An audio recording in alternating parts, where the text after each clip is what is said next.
Recap. ஹாரியும் ஹெர்மாயினியும் திரும்பவும் hospital விங்க்கு போகிறாங்க. Dumbledore அவங்கள உள்ளே வச்சு லாக் பண்ணிடுறாரு. கொஞ்ச நேரம் கழித்து வெளியே கோபமான சத்தங்கள் கேட்குது. ஸ்னேப்பும் ஃபட்ஜும் கோபமாக கீழே இறங்கி வராங்க. ஸ்னேப் ஹாரி தான் சீரியஸ் தப்பிக்கிறதுக்கு காரணமாக இருக்கணும்னு சொன்னார். ஆனால் அவர்கிட்ட எந்த ஒரு ப்ரூஃபும் இல்லாதனால யாரும் அவரை நம்பலை.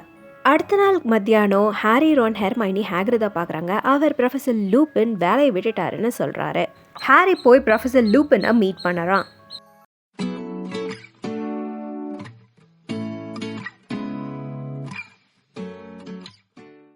Chapter 22 part 2. லூபின் ஆஃபீஸை விட்டு போனதும் ஹாரி அங்கேருந்து சேரில் உட்காடுறான். அவன் கீழே தரையவே பார்த்துட்டு இருக்கான். அந்த நேரத்தில் கதவு க்ளோஸ் ஆகிற சத்தத்தை கேட்டு அவன் நிமிர்ந்து பார்க்குறான். டம்பிள்டோர் அங்கே தான் நின்றுட்டு இருந்தாரு. ஏன் இவ்வளோ சோகமாக இருக்க ஹாரி அப்படின்னு கேட்குறாரு. நீ உன்னை நினச்சி ரொம்பவே பெருமைப்படணும். ஆனால் நான் செஞ்சதால் எந்த ஒரு டிஃப்ரென்ஸுமே ஆகலையே. பெட்ரிக்யூ தப்பிச்சு போயிட்டாரே அப்படின்னு ஹாரி சொல்லறான். எந்த ஒரு வித்தியாசமும் ஏற்படலையா? எல்லாமே நடந்திருக்கு ஹாரி. நீ உண்மையை கண்டுபிடிச்சிருக்க. ஒரு நிரபராதியை சாவோட விளிம்பிலிருந்து காப்பாற்றிருக்க அப்படின்னு டம்பிள்டோர் சொன்னார். ஹாரிக்கு அதை கேட்டதும் இன்னொன்று ஞாபகத்தில் வருது. ப்ரொஃபஸர் ட்ரெலானியோட ப்ரெடிக்ஷன். ப்ரொஃபஸர் டம்பிள்டோர், நேற்று என்னோட டிவினேஷன் எக்ஸாம் அப்போது ப்ரொஃபஸர் ட்ரெலானி ரொம்பவே விசித்திரமாக நடந்துக்கிட்டாங்க அப்படின்னு அவன் சொல்லறான். அப்படியா? எப்போவோட விசித்திரமா அப்படின்னு கேட்குறாரு டம்பிள்டோர். ஆமாம், அவங்களோட வாய்ஸ் ஒரு மாதிரி டீப்பாக ஆயிடுச்சு. அவங்களோட கண்கள்லாம் உருள ஆரம்பிச்சுது. அதுக்கப்புறம் அவங்க வால்டமோர்ட்டோட சர்வெண்ட் அவர்கிட்ட திரும்ப போக போகிறாரு மிட் நைட்க்கு முன்னாடி. அந்த வேலைக்காரன் அவரை திரும்பவும் பவருக்கு கொண்டு வருவாருன்னு அவங்க சொன்னாங்க அப்படின்னு ஹாரி சொன்னான். அதுக்கப்புறம் அவங்க ஒரு மாதிரி நார்மலாக ஆயிட்டாங்க. அவங்களுக்கு அவங்க என்ன சொன்னாங்கன்னே தெரியல. அவங்க நிஜமோலே ஒரு ப்ரெடிக்ஷன் பண்ணாங்களா அப்படின்னு ஹாரி கேட்குறான். டம்பிள்டோர் கொஞ்சம் யோசிக்கிறாரு. அவங்க நிஜமான ப்ரெடிக்ஷன்ஸ் தான் பண்ணியிருப்பாங்கன்னு நினைக்கிறேன் அப்படின்னு அவர் சொல்லிட்டு, இப்போது அவங்க பண்ண நிஜ ப்ரெடிக்ஷனோட கவுண்ட் 2 ஆகுது. அவங்களுக்கு ஒரு சம்பள உயர்வு கொடுக்கணும்னு நான் நினைக்கிறேன் அப்படின்னு அவர் சொன்னார். ஆனால் அப்படின்னு ஹாரி பார்க்குறான். எப்படி டம்பிள்டோரால் இதை இவ்வளோ அமைதியாக ஏற்றுக்க முடியுது? ஆனால் நான் சீரியஸையும் ப்ரொஃபஸர் லூபனையும் பீட்டர் பெட்டிகியூவை கொல்றதுலேருந்து தடுத்தேன். அது என்னோட ஃபால்ட் ஆகிடுமே வால்டமோர்ட் திரும்ப வந்தா அப்படின்னு ஹாரி சொல்லறான். அது உன்னோட ஃபால்ட் ஆகாத ஹாரி. டைம் டர்னர் உனக்கு எதுவுமே சொல்லிக் கொடுக்கலையா ஹாரி? நம்மளோட ஆக்ஷன்ஸ்க்கு எப்போவுமே ஒரு காம்ப்ளிகேட்டட் கான்சிக்வன்ஸ் இருக்கும். அது ரொம்பவே டைவர்ஸாக இருக்கும். அதனால் ஃப்யூச்சரை ப்ரிடிக்ட் பண்ணுறது ஒரு கஷ்டமான ஒரு விஷயம். ப்ரொஃபஸர் ட்ரெலானி, பிளஸ் ஹர், அதுக்கு ஒரு லிவிங் ப்ரூஃப் அவங்க. நீ பீட்டர் பெட்டிகியூவோட உயிரை காப்பாற்றி ஒரு நல்ல விஷயத்தை செஞ்ச அப்படின்னு அவர் சொல்கிறாரு. ஆனால் அவர் வால்டமோர்ட் திரும்பவும் பவருக்கு வர உதவினாருனா அப்படின்னு ஹாரி கேட்குறான். பெட்ரிக்யூ உனக்கு கடமைப்பட்டு இருக்கான். நீ வால்டமோர்ட் கிட்ட உனக்கு கடமைப்பட்ட ஒரு டெபுட்டியை அனுப்பிச்சு வச்சிருக்க. ஒரு விசார்ட் இன்னொரு விசார்டோட உயிரை காப்பாற்றும் போது அவங்க 2 பேருக்கும் நடுவில் ஒரு விதமான பாண்டு இருக்கும். வால்டமோர்ட் அவனோட வேலைக்காரன் ஹாரி பாட்டரோட கடனில் இருக்கிற ஒருத்தரை விரும்ப மாட்டான்னு நினைக்கிறேன் அப்படின்னு டம்பிள்டோர் சொல்கிறாரு. எனக்கு பெட்டிகியூவோட எந்த ஒரு பாண்டும் வேணாம். அவர் என்னோட அப்பா அம்மாவை காட்டி கொடுத்தவர் அப்படின்னு ஹாரி சொல்லறான். இது ரொம்ப டீப்பான மேஜிக் ஹாரி. ஆனால் ட்ரஸ்ட் மீ, பெட்டிகியூவோட உயிரை காப்பாற்றினதுக்கு நீ சந்தோஷப்படுற ஒரு நாள் வரும் அப்படின்னு டம்பிள்டோர் சொல்கிறாரு. ஹாரியால் அந்த மாதிரி ஒரு நேரத்தை யோசிச்சு பார்க்க முடியலை. ஹாரி யோசிக்கிறது டம்பிள்டோருக்கு தெரிஞ்ச மாதிரி ஹாரிக்கு தோணுச்சு.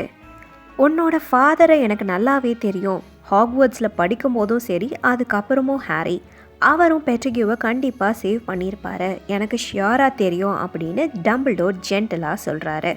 ஹாரி டம்பிள்டோரை நிமிர்ந்து பார்க்குறான். அவன் என்ன சொன்னாலும் அதை கேட்டு டம்பிள்டோர் சிரிக்க மாட்டாருன்னு அவனுக்கு தோணுச்சு. நேற்று ராத்திரி நான் என்னோட பேட்ரனஸை கான்ஜர் பண்ணது என்னோட அப்பான்னு நினச்சேன். நான் என்னையே லேக்குக்கு அந்த புறம் பார்க்கும்போது அப்படி தான் நினச்சேன். நான் அவரை தான் பார்க்குறேன்னு நினச்சேன் அப்படின்னு ஹாரி சொல்லலாம். அது ஒரு ஈஸியான மிஸ்டேக் தான் ஹாரி. நீ இதை கேட்டு சலிச்சு போயிருப்ப. ஆனால் நீ பார்க்குறதுக்கு அப்படியே உங்கள் அப்பா மாதிரியே இருக்க, எக்ஸப்ட் ஃபார் யோர் ஐஸ். அது உன்னோட அம்மாவோட கண்கள் அப்படின்னு அவர் சொல்கிறாரு. ஹாரி அவனோட தலையை அசைச்சான். அது ரொம்ப ஸ்டூப்பிடாக இருந்தது. நான் அது அவராக இருக்கும்னு நினச்சது. எனக்கு தெரியும் அவர் இறந்துட்டாருன்னு அப்படின்னு அவன் சொல்லறான். நாம் நேசித்தவங்க இறந்த உடனே நம்மளை விட்டு போயிடுவாங்கன்னு நீ நினைக்கிறியா ஹாரி? பெரிய சிரமங்கள் அப்போ தான் வந்து அவங்கள நம்மளால் கிளியராக ரீகால் பண்ண முடியும். உன்னோட அப்பா உன் மூலமாக வாழ்ந்துட்டு தான் இருக்கார் ஹாரி. உனக்கு அவரோட தேவை இருக்கும்போது அது கிளியராக உனக்கு தெரியுது. எப்படி இல்லைனா நீ இந்த ஒரு பர்டிகுலர் பேட்டர்னஸை பாஞ்சர் பண்ண முடியும். டம்பிள்டோர் சொன்னதை ரியலைஸ் பண்ண ஹாரிக்கு ஒரு நிமிஷம் ஆச்சு. சீரியஸ் நேற்று அவங்க எல்லாரும் எப்படி அனிமேகி ஆனாங்க அப்படின்றத என்கிட்ட சொன்னார் அப்படின்னு டம்பிள்டோர் சொல்கிறாரு. அது ஒரு எக்ஸ்ட்ராடினரியான அச்சீவ்மெண்ட். அதை என்கிட்ட மறைச்சதும் தான். அண்ட் அதுக்கப்புறம் நான் உன்னோட பேட்டர்னஸ் ஃபார்மை யோசிச்சு பார்த்தேன். மேட்ச் அன்னைக்கு நீ மிஸ்டர் மால்ஃபோயை பேட்டர்னஸ் வச்சு விரட்டின போது. ஸோ நேற்று உன்னோட அப்பாவை பார்த்தியா ஹாரி? நீ அவரை உனக்குள்ளேயே வந்து கண்டுபிடிச்சிருக்க அப்படின்னு டம்பிள்டோர் சொன்னார். அதை சொல்லிட்டு டம்பிள்டோர் அங்கேருந்து கிளம்பிட்டாரு. ஹாரி இன்னும் கன்ஃபியூசிங்கான தாட்ஸோடையே அங்கே உட்காந்துருந்தான். ஹாரி, ரான், ஹெர்மைனி, ப்ரொஃபஸர் டம்பிள்டோரை தவிர ஹாக்வர்ட்ஸில் சீரியஸ் பக்பீக் பெட்டிகியூ மறைஞ்ச அன்னைக்கு ராத்திரி என்ன நடந்ததுன்னு யாருக்குமே தெரியாது. அன்னைக்கு நைட் என்ன நடந்திருக்கோன்னு நிறைய விஷயங்களை ஹாரி கேள்விப்பட்டா. ஆனால் எதுவுமே உண்மைக்கு பக்கத்தில் கூட வரலை. மால்ஃபாய் பக்பீக்கை பற்றி ரொம்பவே ஃபியூரியஸாக இருந்தான். ஒரு சாதாரண கேம் கீப்பர் அவனையும் அவனோட அப்பாவையும் அவுட் ஸ்மார்ட் பண்ணிட்டாங்க அப்படின்னு அவனுக்கு பயங்கர கோவம். பர்சி வீஸ்லி மீன்வாயில் சீரியஸோட எஸ்கேப்பை பற்றி நிறைய விஷயங்கள் சொல்கிறதுக்கு வச்சுருந்தான். அதை எல்லாத்தையும் அவன் சொல்கிறத கேட்குற ஒரே ஆளான அவனோட கேர்ள் ஃப்ரெண்ட் பெனலோபி கிட்ட சொல்லிட்டு இருந்தான். நான் மட்டும் மினிஸ்ட்ரிக்குள்ளே அடுத்த வருஷம் போனேன்னா எனக்கு நிறைய ப்ரப்போசல்ஸ் இருக்குது மேஜிக் லா என்ஃபோர்ஸ்மெண்ட்க்கு கொடுக்க அப்படின்னு அவன் சொல்லிகிட்டு இருந்தான். வெதர் பர்ஃபெக்டாக இருந்தது, அட்மாஸ்ஃபியரும் சியர்ஃபுல்லாக இருந்தது. இம்பாசிபிளான சீரியஸை தப்பிக்க வச்சது கூட அவனுக்கு வந்து சந்தோஷத்தை கொடுக்கல. ஹாரி ஒரு ஸ்கூல் டேர்ம் எண்டை இந்த மாதிரியான வேர்ஸ்ட் ஸ்பிரிட்ஸில் அப்ரோச் பண்ணதே கிடையாது. ப்ரொஃபஸர் லூபின் ரிசைன் பண்ணனால அவன் மட்டும் சுகமாக இல்லை, அவனோட whole defence against dark arts கிளாஸே சுகமாக இருந்தது. அடுத்த வருஷம் நம்மளுக்கு யார் வர போகிறாங்களோ அப்படின்னு சீமஸ் ஃபினிகன் சோகமாக சொன்னான். மேபி அ வேம்பயர் அப்படின்னு சொல்லிட்டு டீன் தாமஸ் ஹோப்ஃபுல்லாக சொன்னான். ப்ரொஃபஸர் லூபின் போனதை பற்றி மட்டும் அவன் சோகமாக இல்லை. அவனால் ப்ரொஃபஸர் ட்ரெலானியோட ப்ரெடிக்ஷனை மறக்கவே முடியலை. பெட்டிகியூ இப்போ எங்கே இருக்காரு, இப்போ போய் வால்டமோர்ட்டோட மீட் பண்ணிட்டாரா இல்லையா அப்படின்றது வந்து ஹாரியோட மனசில் ஓடிட்டே இருந்தது. ஆனால் எல்லாத்த விட ஹாரியை ரொம்ப சோகமாக வச்சிருக்க விஷயம் என்னென்னா அவன் திரும்பவும் இப்போ டர்ஸ்லிஸ் கிட்ட போகணுன்றது தான். ஃபார் ஒரு ½ அன் ஹவர், ஒரு க்ளோரியஸான ½ அன் ஹவருக்கு அவன் சீரியஸ் கூட இனிமேலேருந்து வாழ போகிறான் அப்படின்னு நினச்சான். அவனோட பேரண்ட்ஸோட பெஸ்ட் ஃப்ரெண்ட், அதுதான் அவனோட அப்பா திரும்ப கிடச்சதுக்கு மாதிரி இருந்திருக்கும் அவனுக்கு. சீரியஸ் பற்றின நியூஸ் எதுவும் டெய்லி ப்ராஃபிட்டில் வரலை. அதுவே ஒரு நல்ல விஷயந்தான். ஏன்னா சீரியஸ் இப்போது சக்ஸஸ்ஃபுல்லாக ஹைடிங்குள்ளே போயிட்டாருன்னு அர்த்தம். ஹாரியால் இப்போது அவன் சீரியஸ் கூட வாழ்ந்திருந்தால் எப்படி இருந்திருக்கும் அப்படின்னு யோசிக்காமல் இருக்க முடியல. ஆனால் அது இப்போது இம்பாசிபிளாக ஆயிடுச்சு. டேர்மோட கடைசி நாள் எக்ஸாம் ரிசல்ட்ஸ் வந்தது. ஹாரி, ரான், ஹெர்மைனி எல்லாரும் எல்லா சப்ஜெக்ட்ஸும் பாஸ் ஆகிட்டாங்க. ஹாரி அவன் போர்ஷன்ஸில் பாஸ் ஆனதை நினச்சி ஆச்சரியப்பட்டான். டம்பிள்டோர் ஸ்னேப் அவனை ஃபெயில் பண்ணுறத நிறுத்தியிருக்கணும் அப்படின்னு அவன் சந்தேகப்பட்டான். இதுக்கு மேலே ஸ்னேப்பால் அவனை வெறுக்க முடியுமா அப்படின்னு யோசிச்சிருக்கான். ஆனால் வெறுக்க முடியுன்றதை இப்போ அவனுக்கு புரிஞ்சுது. ஸ்னேப்போட உதடு அவனை பார்க்கும்போதெல்லாம் ஒரு மாதிரி துடிச்சுது. ஹாரியால் அவரோட கை அப்பப்போ ஃப்ளெக்ஸ் பண்ணுறத பார்க்க முடிஞ்சுது. ஏதோ அது அவனோட கழுத்தை நெரிக்கிறதுக்கு ஆசைப்படுற மாதிரி. பர்சி அவனோட நியூட் எக்ஸாம்ஸில் டாப் கிரேட் வாங்கியிருந்தான். ஃப்ரெட் அண்ட் ஜார்ஜ் கூட ஒரு ஹேண்ட்ஃபுல் ஆஃப் அவுல்ஸ் வாங்கியிருந்தாங்க. கிரிஃபிண்டர் ஹவுஸ் சாம்பியன்ஷிப்பை 3வது வருஷமாக வின் பண்ணியிருந்தது அவங்களோட குவிடிச் கப் பர்ஃபார்மன்ஸால். இதனால் end of the term feast அப்போது டெக்கரேஷன்ஸ் ஸ்கார்லெட் அண்ட் கோல்டில் இருந்தது. அண்ட் கிரிஃபிண்டர் டேபிள் தான் ரொம்பவே நாய்ஸியஸ்டாக இருந்தது. எல்லாருமே அங்கே செலிப்ரேட் பண்ணாங்க. ஹாரி கூட அவனோட சோகத்தை எல்லாம் மறந்துட்டு அவன் நல்லா சாப்பிட்டு ஜூஸ் குடிச்சிட்டு நல்லா பேசி சிரிச்சிட்டும் இருந்தான். அடுத்த நாள் காலையில் ஹாக்வர்ட்ஸ் எக்ஸ்பிரஸில் ஹாரி, ரான், ஹெர்மைனி ட்ராவல் பண்ணிகிட்டு இருக்கும்போது ஹெர்மைனி, நான் இன்னைக்கு காலையில் ப்ரொஃபஸர் மெக்கானகலை போய் பார்த்தேன்.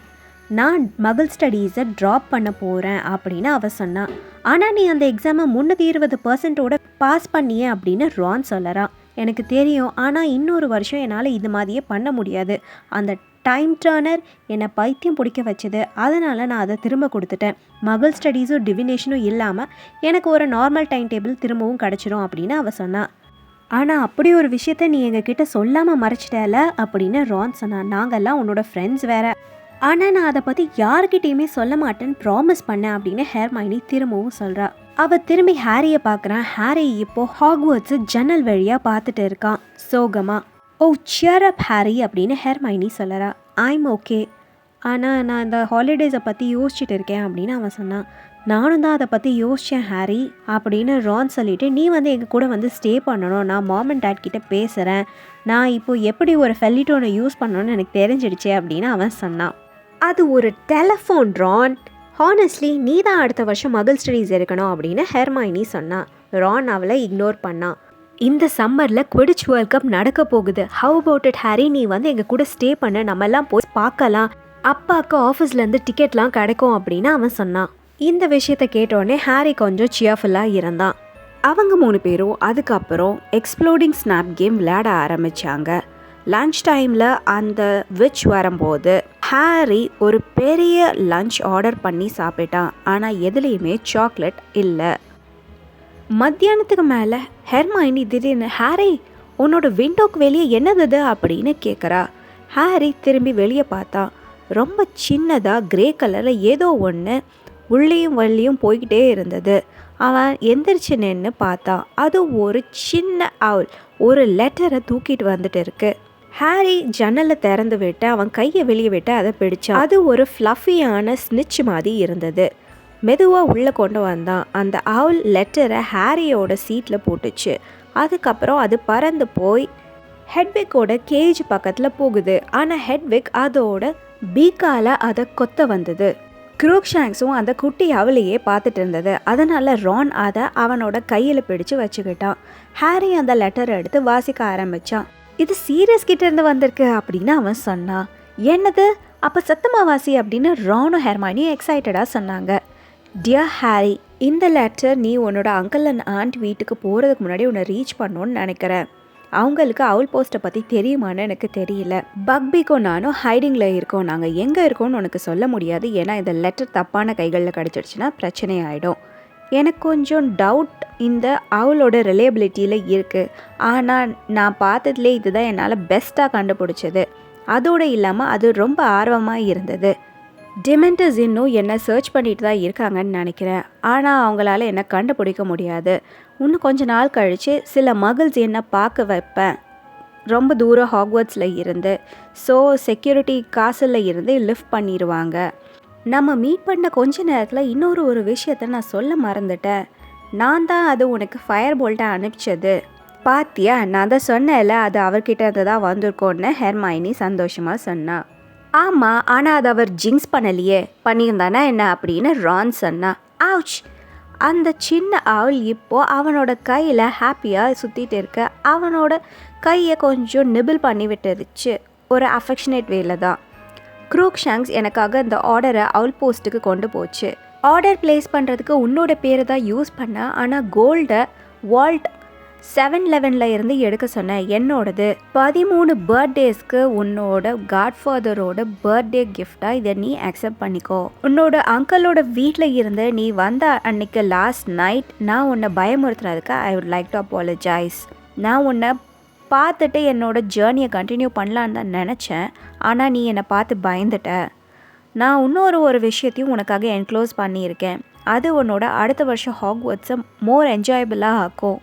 உனக்கு எந்த தேவையும் இருந்தால் ப்ளீஸ் சென்ட் அ வேர்ட். உன்னோட அவள் என்னை கண்டுபிடிச்சிடும். நான் சீக்கிரமாக எழுதுகிறேன், சீரியஸ் அப்படின்னு எழுதியிருந்தது. ஹாரி அந்த என்வலப்குள்ளே ஆர்வமாக பார்க்குறான். அதுக்குள்ளே இன்னொரு பீஸ் ஆஃப் பார்ச்மெண்ட்டும் இருந்தது. அதை அவன் வாசித்தான். சீரியஸ் பிளாக் ஆகிய நான் ஹாரி பாட்டரோட காட்ஃபாதர், அவனுக்கு வீக்கெண்ட்ஸில் ஹாக்ஸ்மீட்டை விசிட் பண்ண பெர்மிஷன் கொடுக்குறேன் அப்படின்னு எழுதியிருந்தது.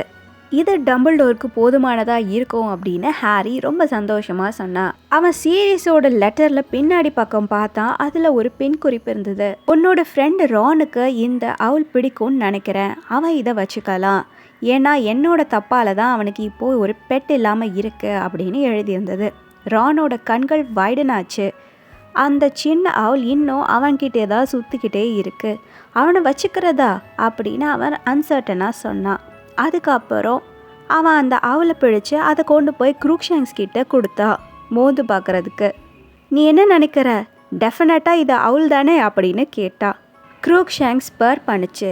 சரி அது எனக்கு போதும், அவன் என்னோடது அப்படின்னு ஹாப்பியாக ரானும் சொன்னான். ஹாரி சீரியஸோட லெட்டரையை திரும்ப திரும்ப வாசிச்சிட்டே இருந்தான். கிங்ஸ் கிராஸ் ஸ்டேஷனுக்கு போகிற வரைக்கும். பிளாட்ஃபார்மில் இறங்கி பேரியரை தாண்டி ஹாரி, ரான் அண்ட் ஹெர்மைனி கூட அவன் வெளியே போனதுக்கப்புறமும் அவன் கையில் அந்த லெட்டரை இறுக்கமாக பிழைச்சிருந்தான். அங்கே தூரத்தில் மிஸ்டர் அண்ட் மிஸ்ஸஸ் வீஸ்லி அங்கே நின்றுட்டு இருந்தாங்க. அங்கிள் வேர்னனும் கொஞ்சம் தூரத்தில் நின்றுட்டு இருந்தார். மிஸ்ஸஸ் வீஸ்லி ஹாரியை பார்த்த உடனே கட்டி பிடிச்சிக்கிறாங்க. வேர்ல்ட் கப் அப்போ உன்னை நான் கூப்பிடுறேன் அப்படின்னு ரான் ஹாரி கிட்ட சொல்லறான். ஹாரி அவங்க 2 பேருக்கும் குட் பை சொல்லிட்டு அவனோட ட்ராலியை அங்கிள் வேர்னனை நோக்கி கொண்டு போகிறான். அது என்னது அப்படின்னு அங்கிள் வேர்னன் ஹாரியோட கையில் இருந்த அன்வலப்பை பார்த்து கேட்குறாரு. அது இன்னொரு ஃபார்மாக இருந்தால் நான் அதெல்லாம் சைன் பண்ண மாட்டேன் அப்படின்னு அவர் சொல்கிறாரு. அது இல்லை, அது என்னோட காட்ஃபாதர்கிட்டேருந்து வந்த லெட்டர் அப்படின்னு ஹாரி சொல்கிறான். காட்ஃபாதரா, உனக்கு அதெல்லாம் இல்லையே அப்படின்னு அங்கிள் வேர்னன் சொல்கிறாரு. ஆமாம் இருக்காங்க, அவர் தான் என்னோட அப்பா அம்மாவோட பெஸ்ட் ஃப்ரெண்ட். அவர் ஒரு கன்விக்டட் மர்டரர். ஆனால் போன வருஷம் விசார்ட் பிரிசனில் இருந்து அவர் வெளியே வந்துட்டார். அவர் இப்போது வெளியே மறைஞ்சு வாழ்கிறாரு. அவர் என்னோட டச்சில் இருப்பார். நான் சந்தோஷமாக தான் இருக்கேனான்னு செக் பண்ணுவார் அப்படின்னு ஹாரி சொன்னான். அதுக்கப்புறம் அவன் அங்கிள் வேர்னனோட முகத்தில் இருந்த பயத்தை பார்த்து செம சிரிப்பு வந்துடுச்சு ஹாரிக்கு. ஹாரி சந்தோஷமாக ஸ்டேஷனோட எக்ஸிட்டை நோக்கி நடக்கிறான். போன சம்மரோட இந்த சம்மர் பெட்டராக இருக்கும்னு அவனுக்கு தோணுச்சு. இதோட இந்த சாப்டர் முடிஞ்சுது, இந்த புக்கும் முடிஞ்சுது. உங்களுக்கு இந்த வீடியோ பிடிச்சிருந்தா ப்ளீஸ் லைக் பண்ணுங்கள், ஷேர் பண்ணுங்கள், சப்ஸ்கிரைப் பண்ணுங்கள். தேங்க்யூ ஃபார் வாட்சிங்.